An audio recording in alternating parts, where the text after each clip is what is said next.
The Land of Israel is one of several names for an area of indefinite geographical extension in the Southern Levant. Related biblical, religious and historical English terms include the Land of Canaan, the Promised Land, the Holy Land, and Palestine. The definitions of the limits of this territory vary between passages in the Hebrew Bible, with specific mentions in Genesis chapter 15, Exodus chapter 23, Numbers chapter 34 and Ezekiel chapter 47.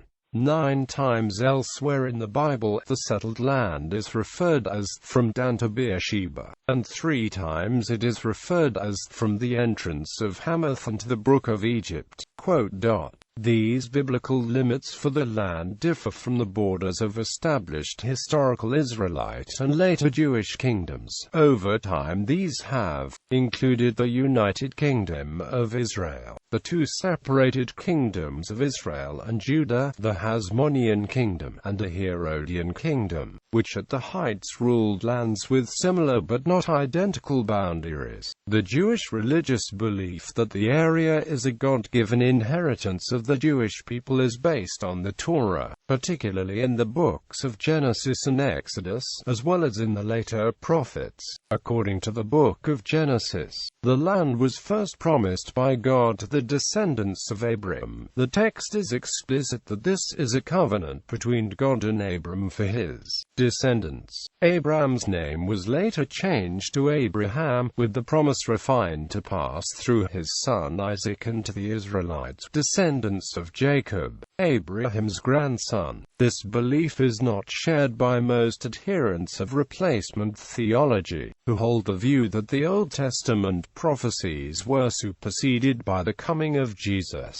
a view often repudiated by Christian Zionists as a theological error. Evangelical Zionists variously claim that Israel has title to the land by divine right, or by a theological, historical and moral grounding of attachment to the land unique to Judaism. The idea that ancient religious texts can be warranted divine right for a modern claim has often been challenged, and Israeli courts have rejected land claims based on religious motivations. During the mandatory period, the term Eretz Yisrael, or the Land of Israel, was part of the official Hebrew name of mandatory Palestine. Official Hebrew documents used the Hebrew transliteration of the word Palestine, followed always by the 2 initial letters of Eretz Yisrael, Aleph Yod. The Land of Israel concept has been evoked by the founders of the State of Israel. It often surfaces in political debates on the status of the West Bank, which is referred to in official Israeli discourse as Judea and Samaria, for the names of the 2 historical Jewish kingdoms.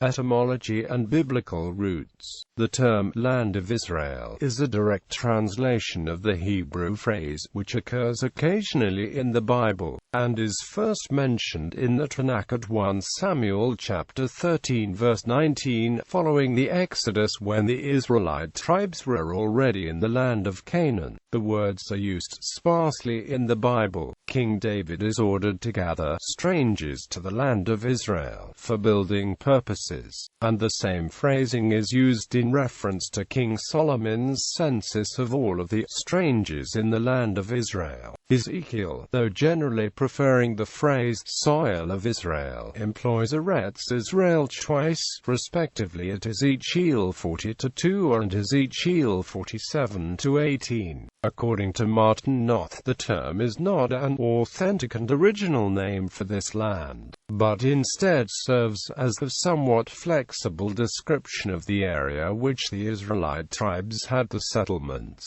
According to Anita Shapira, the term Eretz Yisrael was a holy term, vague as far as the exact boundaries of the territories are concerned but clearly defining ownership. The sanctity of the land developed rich associations in rabbinical thought, where it assumes a highly symbolic and mythological status infused with promise, though always connected to a geographical location. Nur Masala argues that the biblical boundaries are entirely fictitious, and bore simply religious connotations in diaspora Judaism, with the term only coming into ascendancy with the rise of Zionism. The Hebrew Bible provides 3 specific sets of borders for the Promised Land, each with a different purpose. Neither of the terms Promised Land or Land of Israel are used in these passages. Genesis chapter 15 verses 13 to 21, Genesis chapter 17 verse 8 and Ezekiel chapter 47 verses 13 to 20 use the term the land, as does Deuteronomy chapter 1 verse 8, in which it is promised explicitly to Abraham, Isaac and Jacob, and to the descendants after them, whilst Numbers chapter 34 verses 1 to 15 describes the land of Canaan, which is allocated to 9½ of the 12 Israelite tribes after the Exodus. The expression land of Israel is first used in a later book, 1 Samuel chapter 13 verse 19. It is defined in detail in the exilic book of Ezekiel as a land where both the 12 tribes and the strangers in midst can claim inheritance. The name Israel first appears in the Hebrew Bible as the name given by God to the patriarch Jacob, deriving from the name Israel. Other designations that came to be associated with the Jewish people have included the children of Israel or Israelite. The term Land of Israel occurs in one episode in the New Testament where, according to Shlomo Sand, it bears the unusual sense of the area surrounding Jerusalem. The section in which it appears was written as a parallel to the earlier book of Exodus. Biblical interpretations of the borders. Genesis chapter 15 verses 18 to 21 describes what are known as borders of the land, which in Jewish tradition defines the extent of the land promised to the descendants of Abraham, through his son Isaac and grandson Jacob. The passage describes the area as the land of the 10 named ancient peoples then living there. More precise geographical borders are given Exodus chapter 23 verse 31, which describes borders as marked by the Red Sea, the Sea of the Philistines, i.e. the Mediterranean, and the river, the Euphrates, the traditional furthest extent of the kingdom of David. Genesis gives the border with Egypt as Nahar Mitzrayim. Nahar in Hebrew denotes a large river, never a wadi. A slightly more detailed definition is given in Exodus chapter 23 verse 31, which describes the borders as from the Sea of Reeds to the Sea of the Philistines and from the desert to the Euphrates River. Though the Hebrew text of the Bible uses the name the river to refer to the Euphrates, only the Red Sea and the Euphrates are mentioned to define the southern and eastern borders of the full land promised to the Israelites.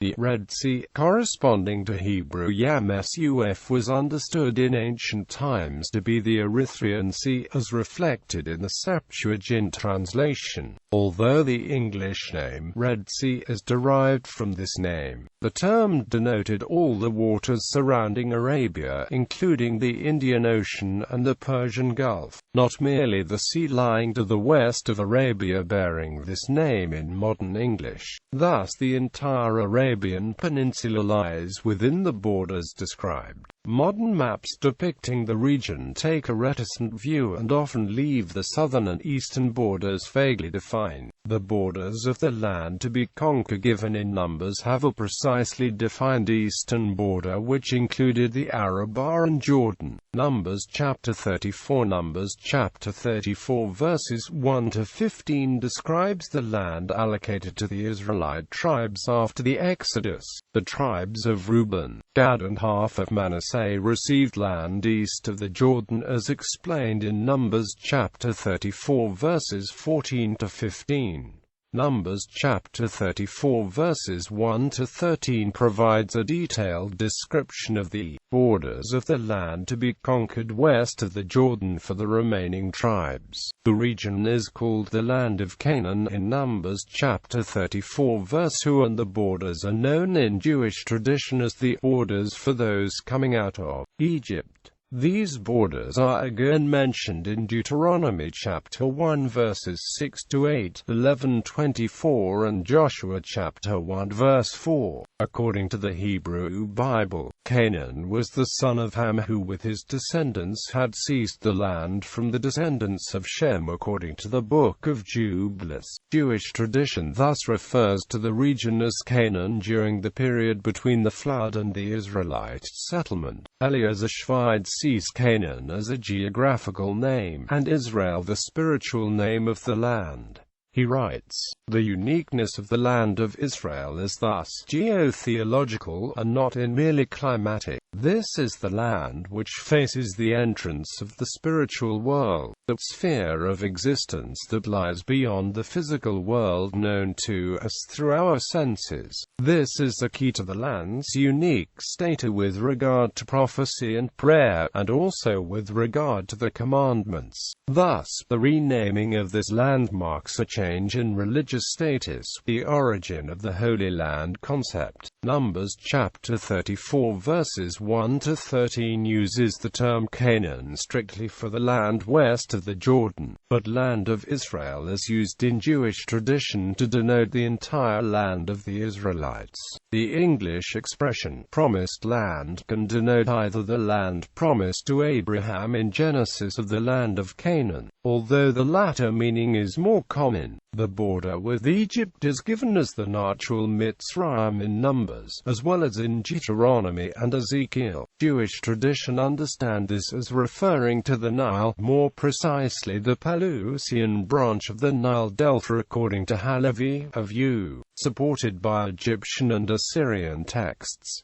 Saadia Gaon identified it as the Wadi of El Arish, referring to the biblical Sukkot near Phim. Kaftavafrech placed it in the same region, which approximates the location of the former Pelusian branch of the Nile. 19th-century Bible commentaries understood the identification as a reference to the Wadi of the coastal locality called El Arish. Easterns, however, notes a local tradition that the course of the river had changed and there was once a branch of the Nile where today there is a wadi. Biblical minimalists have suggested that the Basor is intended. Deuteronomy chapter 19 verse 8 indicates a certain fluidity of the borders of the promised land when it refers to the possibility that God would enlarge your borders. Quote, "This expansion of territory means that Israel would receive all the land he promised to give to your fathers,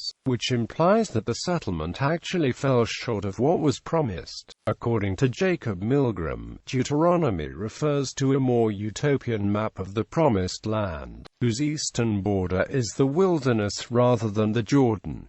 Paul R. Williamson notes that a close examination of the relevant promissory texts supports a wider interpretation of the promised land, in which it is not restricted absolutely to one geographical locale. Quote, he argues that the map of the promised land was never seen permanently fixed, but was subject to at least some degree of expansion and redefinition. Ezekiel chapter 47 verses 13 to 20 provides a definition of borders of land in which 12 tribes of Israel will live during the final redemption, at the end of days. The borders of the land described by the text in Ezekiel include the northern border of modern Lebanon, eastwards to Zedad and Hazarenan in modern Syria, south by southwest to the area of Basra on the Syrian border, follows the Jordan River between the West Bank and the land of Gilead to Tamar on the western shore of the Dead Sea, from Tamar to Meribah Kadesh, then along the brook of Egypt to the Mediterranean Sea. The territory defined by these borders is divided into 12 strips, one for each of the 12 tribes. Hence, Numbers chapter 34 and Ezekiel chapter 47 define different but similar borders which include the whole of contemporary Lebanon, both the West Bank and the Gaza Strip and Israel, except for the South Negev and Eilat.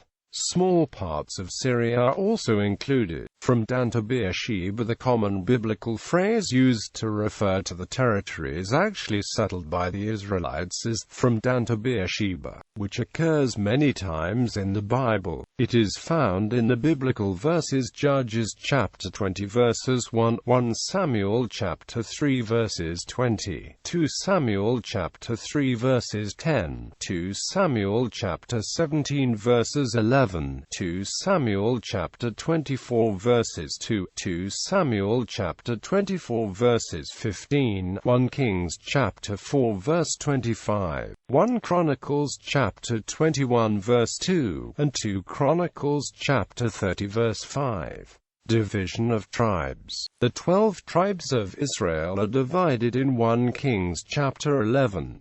In the chapter, King Solomon's sins lead to Israelites forfeiting 10 of the 12 tribes. 30 And Ahir took hold of the new cloak he was wearing and tore it into 12 pieces. 31 Then he said to Jeroboam, Take 10 pieces for yourself, for this is what the Lord, the God of Israel, says. See, I am going to tear the kingdom out of Solomon's hand and give you 10 tribes. 32 But for the sake of my servant David and the city of Jerusalem, which I have chosen out of all the tribes of Israel, he will have 1 tribe. 33 I will do this because they have forsaken me and worshipped Ashtoreth the goddess of the Sidonians, Chemosh the god of the Moabites, and Molech the god of the Ammonites, and have not walked in obedience to me, nor done what is right in my eyes, nor kept my decrees and laws as David, Solomon's father, did. 34 But I will not take the whole kingdom out of Solomon's hand. I have made him ruler all the days of his life for the sake of David my servant, whom I chose and who obeyed my commands and decrees. 35 I will take the kingdom from his son's hands and give you 10 tribes. 36 I will give 1 tribe to his son so that David my servant may always have a lamp before me in Jerusalem, the city where I chose to put my name. Jewish beliefs. Rabbinic laws in the land of Israel. According to Menahem Loberbaum, in rabbinic tradition, the land of Israel consecrated by the returning exiles was significantly different in its boundaries from both the prescribed biblical borders and the actual borders of the pre-exilic kingdoms. It ranged roughly from Acre in the north to Ashkelon in the south along the Mediterranean, and included Galilee and the Golan. Yet there was no settlement in Samaria. According to Jewish religious law, some laws only apply to Jews living in the land of Israel and some areas in Jordan, Lebanon, and Syria. These include agricultural laws such as the Shemitah, tithing laws such as the Masa Rishon, Masa Sheni, and Masa Ani, charitable practices during farming such as Pia, and laws regarding taxation. One popular source lists 26 of the 613 mitzvot as contingent upon the land of Israel. Many of the religious laws which applied in ancient times are applied in the modern state of Israel. Others have not been revived, since the state of Israel does not adhere to traditional Jewish law. However, certain parts of the current territory of the state of Israel, such as the Arabah, are considered by some religious authorities to be outside the land of Israel for purposes of Jewish law. According to these authorities, the religious laws do not apply there. According to some Jewish religious authorities, every Jew has an obligation to dwell in the land of Israel and may not leave except for specifically permitted reasons. There are also many laws dealing with how to treat the land. The laws apply to all Jews, and the giving of the land itself in the covenant applies to all Jews, including converts. inheritance of the promise, traditional religious Jewish interpretation, and that of most Christian commentators, define Abraham's descendants only as Abraham's seed through his son Isaac and his grandson Jacob. Johann Friedrich Karl Kiel is less clear, as he states that the covenant is through Isaac, but also notes that Ishmael's descendants, generally the Arabs, have held much of that land through time. Modern Jewish debates on the Land of Israel. The Land of Israel concept has been evoked by the founders of the State of Israel. It often surfaces in political debates on the status of the West Bank, which is referred to in official Israeli discourse as Judea and Samaria, for the names of the two historical Israelite and Judean kingdoms. These debates frequently invoke religious principles, despite the little weight these principles typically carry in Israeli secular politics.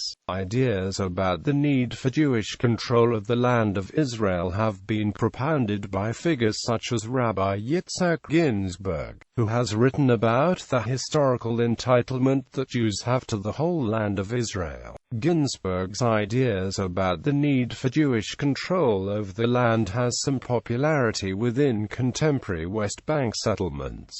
However, there are also strong backlashes from the Jewish community regarding these ideas. The Satmar Hasidic community in particular denounces any geographic or political establishment of Israel, deeming this establishment as directly interfering with God's plan for Jewish redemption. Joel Teitelbaum was a foremost figure in this denouncement, calling the land and state of Israel a vehicle for idol worship, as well as a smokescreen for Satan's workings. Divisions within the Jewish community concerning Israel speak to how Israel not only represents an international point of contention, but also a continuous ideological and internal introspection and negotiation specific to the Jewish community and its larger history. Christian beliefs. Inheritance of the promise. During the early 5th century, St. Augustine of Hippo argued in his City of God that the earthly or carnal kingdom of Israel achieved its peak during the reigns of David and his son Solomon. He goes on to say, however, that this possession was conditional. The Hebrew nation should remain in the same land by the succession of posterity in an unshaken state even to the end of this mortal age, if it obeyed the laws of the Lord its God. He goes on to say that the failure of the Hebrew nation to adhere to this condition resulted in its revocation and the making of a second covenant, and cites Jeremiah chapter 31 verses 31 to 32. Behold, the days come, says the Lord, that I will make for the house of Israel, and for the house of Judah, a new testament, not according to the testament that I settled for the fathers in the day when I laid hold of the hand to lead them out of the land of Egypt, because they continued not in my testament, and regarded them not, says the Lord. Augustine concludes that this other promise, revealed in the New Testament, was about to be fulfilled through the incarnation of Christ. I will give my laws in the mind, and will write them upon the hearts, and I will see to them, and I will be to them a God, and they shall be to me a people. Notwithstanding this doctrine stated by Augustine and also by the Apostle Paul in his epistle to the Romans, the phenomenon of Christian Zionism is widely noted today, especially among evangelical Protestants. Other Protestant groups and churches reject Christian Zionism on various grounds.